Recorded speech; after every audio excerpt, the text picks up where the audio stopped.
इस मूवी में पृथ्वी की 95% जनसंख्या खत्म हो चुकी है और जो लोग 5% बचे हुए हैं वो सभी जमीन के अंदर बंकर बनाकर रह रहे हैं। इनमें से अगर कोई भी बाहर आता है तो उन्हें मॉन्स्टर एनिमल खा जाते हैं और जिनसे कि आज तक कोई भी नहीं बच पाया है। यहाँ पर पृथ्वी के छोटे छोटे मॉन्स्टर बहुत ही बड़े बन चुके हैं, चाहे वो मेंढक हो या कोई छोटा सा रेंगने वाला कीड़ा। चलिए दोस्तों, बिना देरी की ये कहानी को स्टार्ट करते हैं। मूवी की शुरुआत में हम देखते हैं कि एक बड़ा सा उल्का पिंड जो कि पृथ्वी से टकराने वाला था, लेकिन पृथ्वी के वैज्ञानिकों ने मिलकर उसे हवा में ही नष्ट कर दिया और जिस वजह से वो सभी लोग उल्का पिंड से तो बच जाते हैं, लेकिन उल्का पिंड से जो केमिकल निकलता है वो सारा पृथ्वी के ऊपर आ गिरता है और जिस वजह से पृथ्वी के सभी जीव जंतु बहुत ही बड़े बड़े हो जाते हैं और बड़े होने के बाद ये सभी जीव भूख के मारे तड़पने लगते हैं और फिर वो सभी इंसानों को खाना शुरू कर देते हैं और ऐसे करते करते ये सभी जीव और भी ज्यादा खतरनाक हो जाते हैं और थोड़े समय में ही ये मॉन्स्टर पृथ्वी के करीबन 95% लोगों को खा जाते हैं और अब जो 5% बचे हुए हैं वो इस वजह से बच जाते हैं क्योंकि वो बंकर के अंदर थे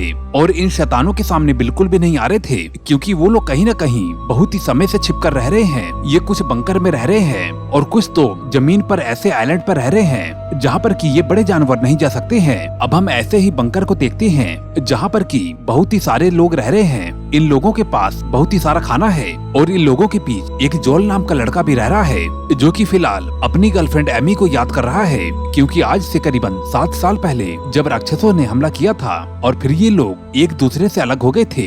अब यहाँ पर जोल रेडियो पर एमी से बातें कर रहा है क्योंकि एमी इस समय किसी दूसरे बंकर में रह रही है और जो कि उसके बंकर से काफी ज्यादा दूर है।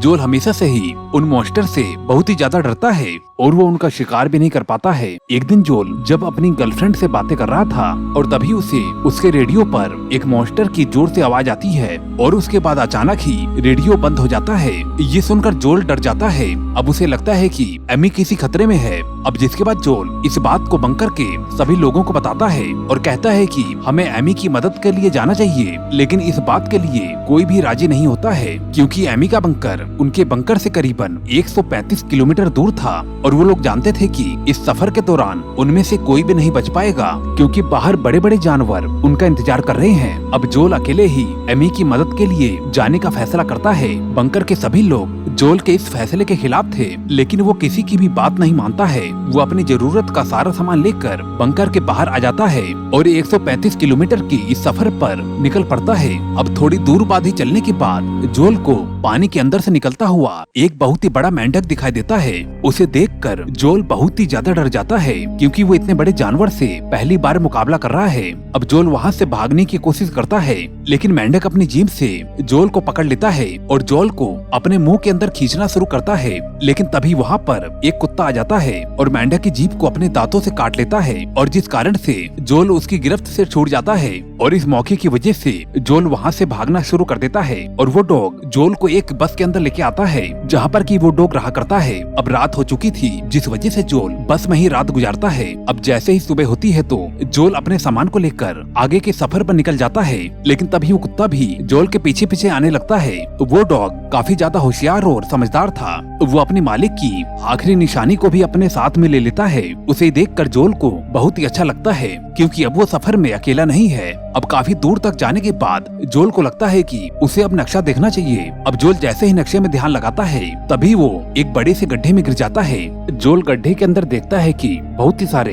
इंसानों के कंकाल पड़े हुए हैं और तभी जोल के सामने बहुत ही बड़े बड़े मॉन्स्टर कीड़े आने लगते हैं जो कि मिट्टी के अंदर कभी दब कर रहा करते थे। अब वो सभी कीड़े जोल को पकड़ के मारने ही वाले होते हैं और तभी ऊपर से कोई रस्सी फेंक कर उसकी मदद करता है और जिसे पकड़कर जोल बाहर आ जाता है और वो उन कीड़ों से बाल बाल बच जाता है। बाहर खड़ा हुआ वो आदमी गड्ढे के अंदर ग्रेनेड डालता है जिससे कि सारे मॉन्स्टर कीड़े मर जाते हैं। अब हमें मालूम चलता है कि इस आदमी का नाम क्लाइड है और उसके साथ में उसकी बेटी मिनरो है और ये लोग बड़े बड़े मॉन्स्टर जीवों से लड़ना जानते हैं और अब ये लोग ऊंचे पहाड़ों की ओर जा रहे हैं जहाँ पर कि उन्हें लगता है कि ये मॉन्स्टर कीड़े नहीं आते हैं। अब यहाँ पर कुछ दूरी के लिए जोल और उनका रास्ता एक ही था, इस वजह से जोल उनके साथ में चलना शुरू करता है।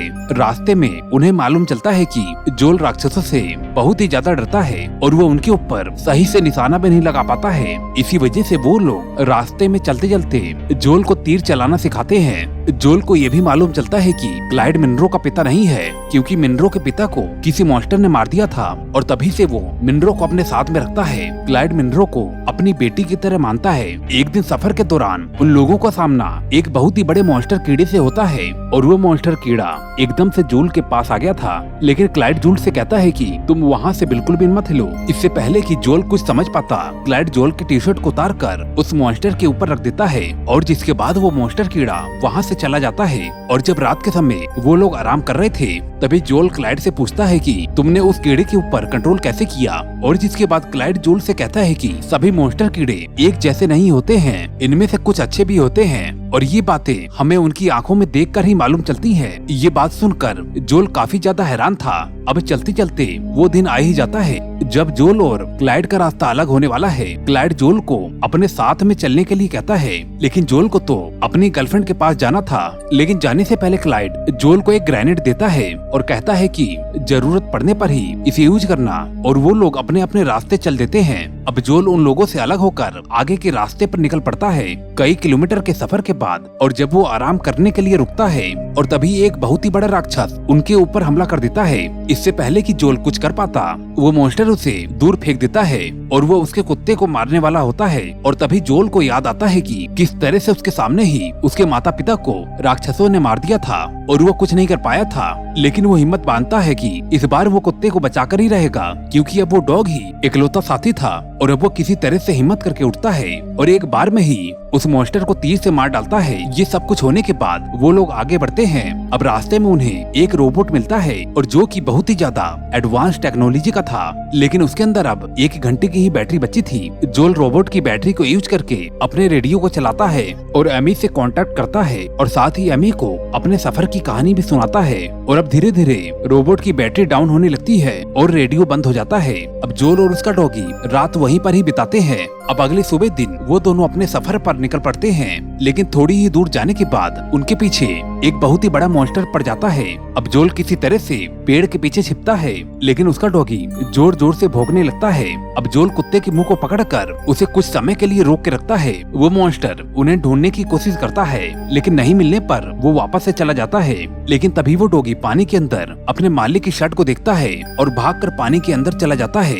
ये सब कुछ वो राक्षस देख लेता है और तभी वो उस कुत्ते को मारने के लिए दौड़ता है। लेकिन तभी जोल बीच में आ जाता है और उस राक्षस के मुंह में ग्रेनेड फेंक देता है और एक बहुत ही बड़े ब्लास्ट के साथ उस राक्षस के चितड़े उड़ जाते हैं। अब जब जोल पानी से होकर बाहर आता है तो वो देखता है कि कुछ जहरीले कीड़े उसके शरीर पर चिपक गए हैं और जिस कारण से वो बेहोश होने लगता है। और तभी उसकी गर्लफ्रेंड एमी भी उसके सामने आ जाती है। अब जब जोल को होश आता है तो फिर वो खुद को एमी के कॉलोनी में पाता है और जब वो देखता है कि वहाँ के अधिकतर लोग बुढ़े हैं और उन सभी की मुखिया एमी है और यहाँ पर एमी उन लोगों की सुरक्षा भी करती है। अब हम यहाँ पर ब्रूक्स नाम के एक आदमी को देखते हैं जिसके पास एक बहुत ही बड़ी सी नाव है। ब्रूक्स इन सभी लोगों से वादा करता है कि वो उन लोगों को एक दूसरी जगह पर ले जाएगा, जो जगह बहुत ही सुरक्षित है, जहाँ पर कि कोई राक्षस नहीं जाता है। अब रात के समय एमी जोल को बताती है कि थोड़े ही दिन पहले उससे प्यार करने वाला एक लड़का उसे छोड़कर चला गया। ये बात सुनकर जोल को बहुत ही ज्यादा बुरा लगता है, क्योंकि एमी अब उससे प्यार नहीं करती है और न ही जोल को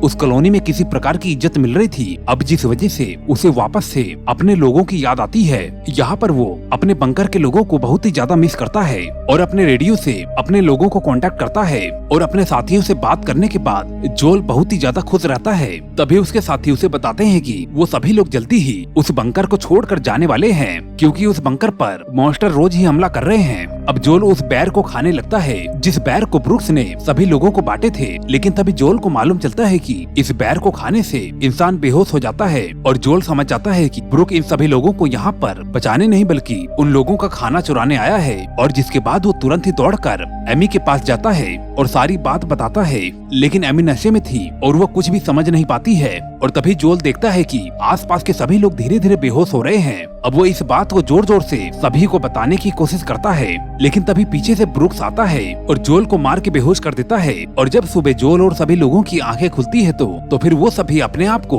बंधा हुआ पाते हैं जोल देखता है कि ब्रुक्स और उसके सभी साथियों ने जरूरत का सारा सामान अपने जहाज में भर लिया था और हमें यहाँ पर ये भी मालूम चलता है कि ब्रुक्स अपने जहाज को तेल से नहीं बल्कि एक केकड़े को कैद करके चलाता है और उस केकड़े को कंट्रोल में करने के लिए ब्रुक्स ने उसे लोहे की जंजीरों से बांध रखा था और जरूरत पड़ने पर वो उसे बिजली का झटका भी देता था और जिस वजह से केकड़ा गुस्से में आकर उसका कहा मानता है। अब ब्रुक्स उस केकड़े को जमीन के ऊपर छोड़ देता है ताकि वो केकड़ा उन सभी लोगों को मार दे और अपने पेट को भर के एनर्जी ले ले। अब जोल और एमी किसी तरह से अपने आप को छुड़ा लेते हैं और बाकी लोगों को भी आजाद कर देते हैं। अब केकड़े को देखते ही चारों तरफ भगदड़ मच जाती है। अब जोल भी एक भाले को लेकर उस केकड़े से लड़ने की कोशिश करता है और जैसे ही जोल के सामने वो केकड़ा कमजोर पड़ने लगता है, दूर खड़ा ब्रुक्स उसे इलेक्ट्रिक शॉक देने लगता है और जिस कारण से वो केकड़ा फिर से गुस्से में आ जाता है। वहाँ पर दूसरी तरफ एमी ब्रुक्स और उसके साथियों से लड़ रही थी ताकि उसके साथी भागने में कामयाब न हो सके। अब वो केकड़ा जोल को मारने ही वाला होता है और तभी बीच में उसका डॉगी आ जाता है और उसे भौंकने लगता है और जिस कारण से केकड़ा पीछे हट जाता है। अब ये देखकर ब्रुक्स अपने साथी से उस कुत्ते को शूट करने के लिए कहता है, लेकिन बीच में एमी आ जाती है और कुत्ते को बचा लेती है। ये देखकर ब्रुक्स खुद ही आता है और एमी को मार के घायल कर देता है। अब एक बार फिर से ब्रुक्स केकड़े को इलेक्ट्रिक शॉक देता है और जिस वजह से वो केकड़ा जोल के ऊपर फिर से अटैक कर देता है। उधर पीछे ब्रुक्स के साथी भागकर जहाज की तरफ निकल जाते हैं। अब यहाँ पर केकड़ा जोल को मारने ही वाला होता है और तभी एमी होश में आ जाती है। अब वो एक बंदूक जोल की तरफ फेंकती है और वो उसे कहती है कि वो केकड़े को शूट करके उसे मार दे। जोल उसे शूट करने ही वाला होता है और तभी वो केकड़े की आंखों में देखता है तो फिर उसे उसकी आंखों में दर्द नजर आता है और वो समझ जाता है कि ये केकड़ा बिल्कुल भी हिंसक नहीं है और फिर जोल उसके जंजीर पर शूट करता है और जिस वजह से वो केकड़ा आजाद हो जाता है। ये देखकर सभी लोग डर जाते हैं। कोई भी समझ नहीं पा रहा था कि आखिरकार जोल ने केकड़े को क्यों आजाद किया है। अब केकड़ा जोल के पास जाता है और उसकी आंखों में देखता है। जोल भी देखता है कि केकड़ा बहुत ही मासूम था क्योंकि वो कई सालों से जंजीर से बंधा हुआ था और वो बहुत ही ज्यादा भूखा भी था। अब बाद में वो केकड़ा समुद्र के अंदर चला जाता है, लेकिन वो सीधा ही उसी जहाज के पास जाता है जहाँ पर कि ब्रुक्स और उसके साथी थे और वो गुस्से में उस जहाज पर सभी लोगों को मार के खा जाता है। अब हम यहाँ पर वापस से जोल और एमी को देखते हैं। यहाँ पर जोल एमी से कहता है कि वो वापस से अपने लोगों के पास जाएगा। अब वो लोग गले मिलते हैं और जोल वहाँ से निकल पड़ता है। अब रास्ते में जाते समय जोल का सामना बहुत ही बड़े बड़े मॉन्स्टर एनिमल से होता है, लेकिन जोल अब उन सभी से सामना करना सीख गया है। अब वो अपने बंकर के पास पहुंचकर देखता है कि वहाँ पर सब कुछ बिखरा हुआ है, लेकिन जैसे ही वो बंकर के अंदर देखता है वहाँ के लोग अभी तक सही सलामत हैं। अब वो लोग भी जोल को वापस पाकर बहुत ही खुश थे। अब आखिर में हम देखते हैं कि जोल रेडियो पर सभी लोगों को मॉन्स्टर से बचने के तरीके बताता है कि कैसे वो लोग जमीन के ऊपर भी जिंदा रह सकते हैं। अब दोस्तों ये मूवी यहीं पर ही एंड होती है। कृपया करके एक लाइक जरूर कर देना। मैं मिलता हूँ आपको अगली वीडियो में। Okay bye.